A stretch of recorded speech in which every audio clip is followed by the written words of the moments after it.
All right, Aquarius. So you pulled a card from Lay Vampire that's been showing up a lot lately for me. Ancient, Ancestry, Egypt, and Magical Inheritance. And then from Chakra Wisdom, you pull Forgiveness.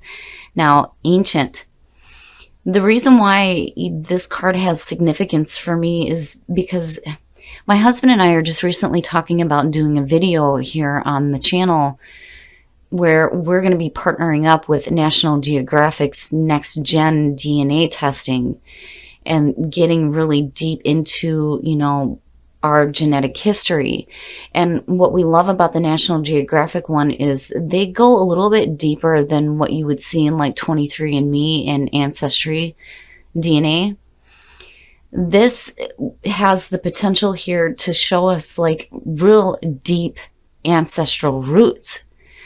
And I'm loving that this is showing up for you. But when you're looking at it with forgiveness, it may be a need here for you to get a deeper understanding of who you are and where you come from so that you can forgive family members.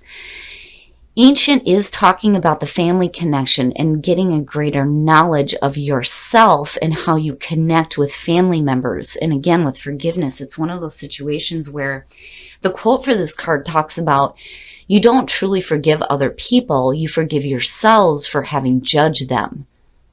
But it does talk about in the inspiration how, there may be a need here for you to like focus on your intention and not on the pain when it comes to needing to do some family healing. But it's almost like the way that you're going to be able to do that is by getting a greater knowledge of yourself. So, definitely with Ancient showing up, I will say for Aquarius, if you are looking at doing any kind of DNA testing where you get to look back at how your ancestors migrated from sub-Saharan Africa into the different continents, definitely do your research when it comes to these DNA testing kits. But this is also good too when it comes to doing some meditating and tapping into, that ancestral energy and seeing, and what's funny is, I don't know why this popped into my head, but for Scorpio and Aquarius, a lot of times you hear about, they're like mortal enemies because you have the one who's blunt and logical.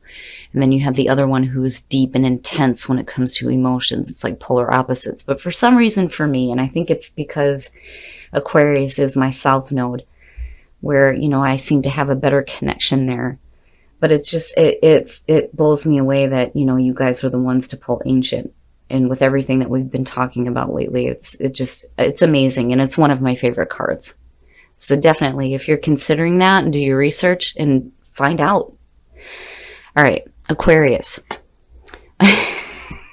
Shit. Now, I've always said this when it comes to, other elements when I'm doing their readings. When the King of Swords shows up for them, it's one of those situations where I'm like, he better have some really good fucking cards around him for me to see him in the positive. The only exception to that is when I'm doing air signs. And when you're looking at the King of Swords as your signifier, this is fantastic. This is saying that you are really in tune with who you are. Being logical, being that clear-cut communicator, but also being fair and being just. But logically, you're in a fantastic spot. It's like you're like super in tune with yourself, which is great. And in the past, the Fool. So, this may be a situation here where, you're taking that leap of faith, right, into something new. It is the new path. When you're looking at the Fool as the past coming through, this may be why you're looking at the energy of you here as a signifier. Maybe some of you decided to move away from other things and start on a totally new path here where you're trusting in the experience. Oh, shit. Wow. In the present, the King of Pentacles. The energy is good. It's good. Whew. So, not only are you being extremely smart, but you're being extremely practical too, looking at the energy of the kings. And I've always said this, when you see two kings in a reading, success for you guys. And that's great, especially with the King of Pentacles, right? But, you know, for some of you, it may be dealing with, like we said before, with the devil showing up, dealing with an earth sign, right? Taurus, Cap, or Virgo. You know, and for some of you, this just could be you and you have some earth in your chart and you're just taking a new path here where maybe you're tapping into, you know, equal amounts of energy in both the King of Pentacles and the King of Swords.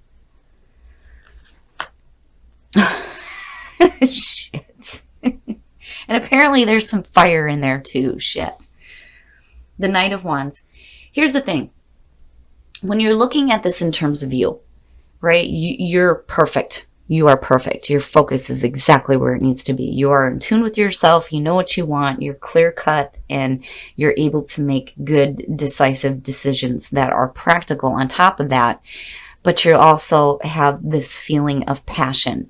The Knight of Wands is one of those cards where, you know, he's off. He's going after his passions. He comes in like a fucking whirlwind and there's all this passion surrounding him and he's off to the next, right? And it's good to see in terms of like messages coming through, you know, and then when I see the Knight of Wands too, I think of traveling. And that's funny. It's funny because I've always said when Mercury goes retrograde, it's one of those things where there seems to be people traveling a lot, doing a lot of traveling. But overall, you look great. You look fantastic. You know, you may be dealing with a couple of different people, and you could just be dealing with one person, but the energy surrounding it looks really good. Oh, your best path to follow. And you know what's funny is that that's typical of Aquarius anyway. When it comes to the way that you communicate, it's basically saying don't hold back. You know, you say what you need to say. The Seven of Wands very much is about using your voice. I've always said that this card is, I'm not taking any more shit. This is how I feel. This is where I stand. This is what I think. You know, if you have people that are opposing your viewpoints, that's just tough shit. You know, I really do feel like Spirit is saying you need to speak up. You know, don't ever let yourself be silenced. Even if somebody doesn't agree with your own viewpoints, to hell with that. You know, you have the right to say how you feel and what you think. But I'm not seeing anything bad, you know. I mean, yeah, you could be dealing with somebody who's coming through that, you know, maybe like, well, wait a minute here, you know, what about this, that, and the other thing, you know, and you're just like, no. Like, I know, like, I understand the situation, and I'm going to tell you about it, you know. I just kind of worry looking at that and looking at forgiveness, you know what I mean? But then at the same time, you can't back down either.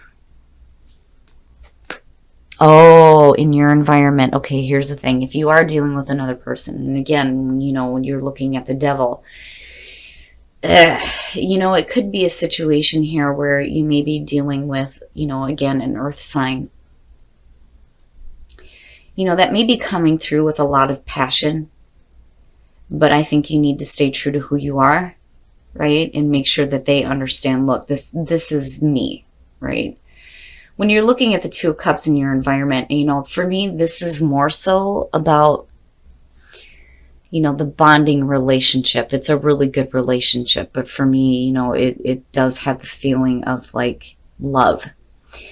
And I say that because when you look at the Two of Cups, these people are so absorbed in each other that nothing else in the world exists. You know, they're sharing their feelings, their emotions, they're sharing everything. Everything's being reciprocated. And for you, it could be a need here for you to take a leap of faith into a new relationship that may be really passionate. But then again, when you're looking at the devil, you know, it's one of those things where, yeah, it could just be signaling that this may be a cap for some of you. And it could be a situation here where you just need to let go of the things that may be, you know, like holding you down. You know, and it may just be a situation here where you just need to use your voice, you know.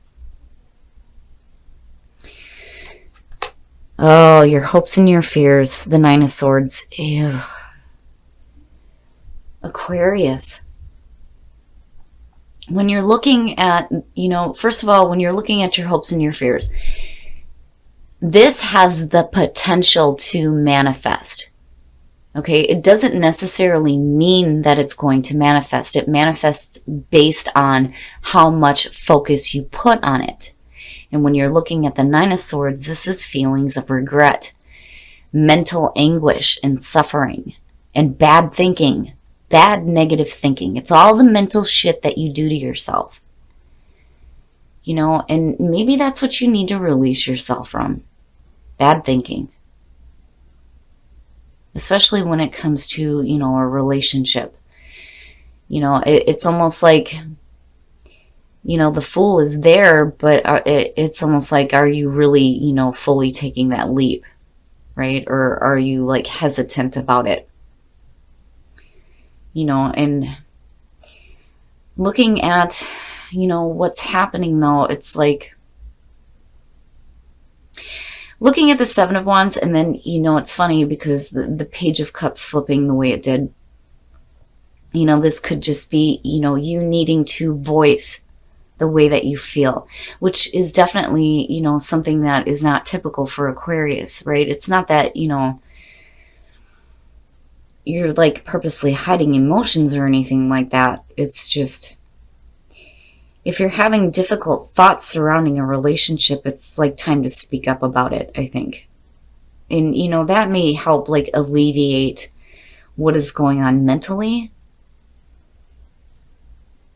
But, you know, again, it's just something that's there. It's there. There's an acknowledgement, but, you know, it only fully manifests into reality, again, based on, you know, how much focus you're going to put on this. But I'm like, why? Why are you thinking so negatively about another person? You know, and it could be family issues, right? And the need to forgive.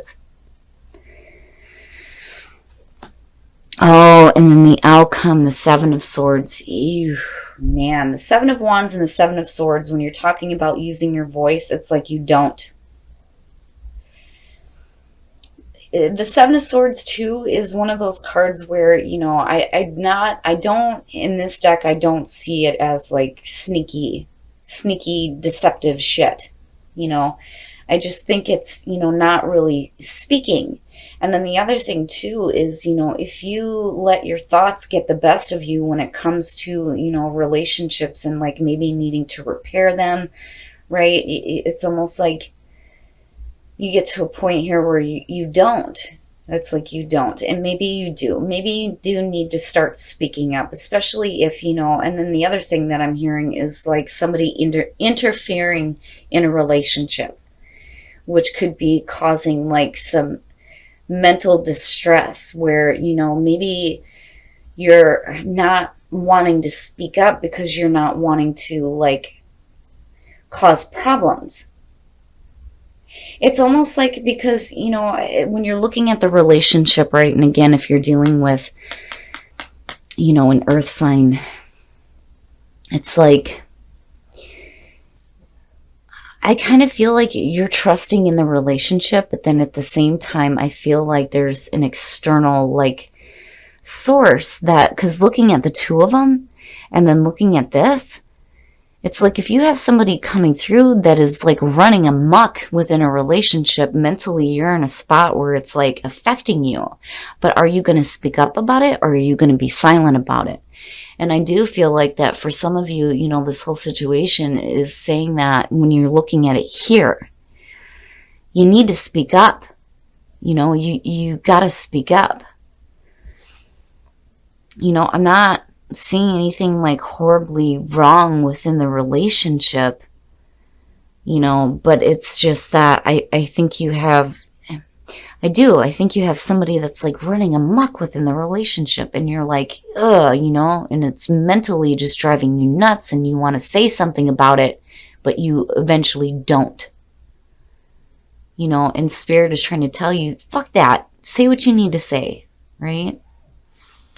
But then there's also the part too where, you know, when it comes to family, maybe the reason why you're like being quiet is because, you know, when you're looking at forgiveness, you're deciding that you're not going to focus on the pain of the situation. You're just going to forgive yourself for allowing it to get to this point, basically.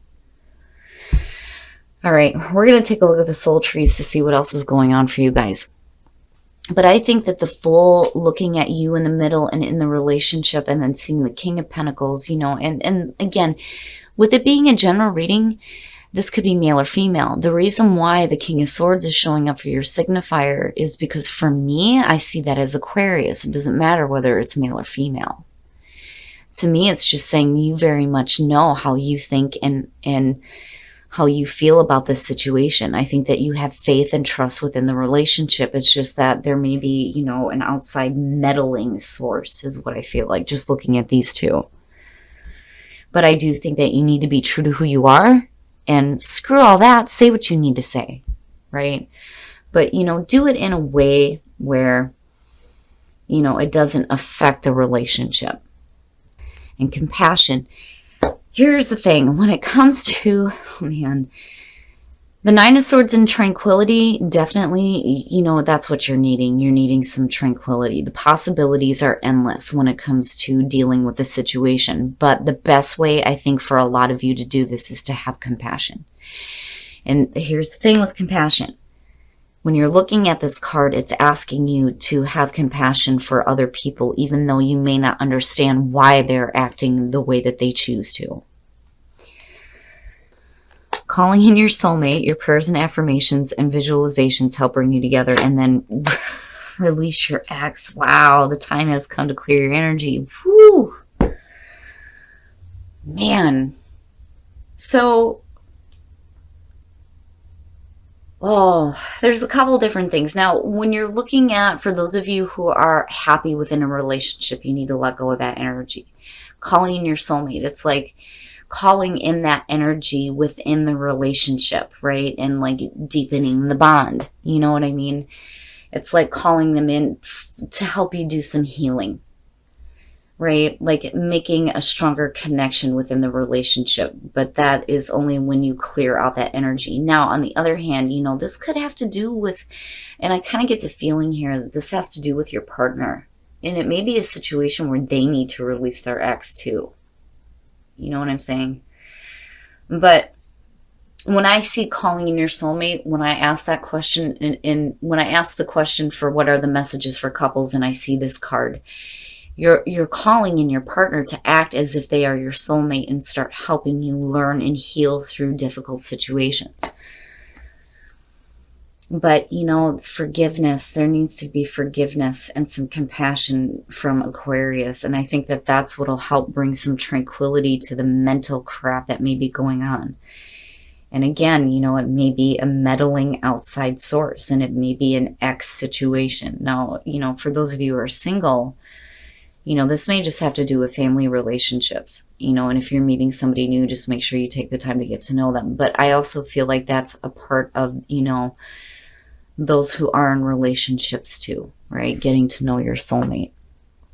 But overall, Aquarius, I do think that Spirit is trying to tell you here that there is a way for you to say what you need to say without being too brutal.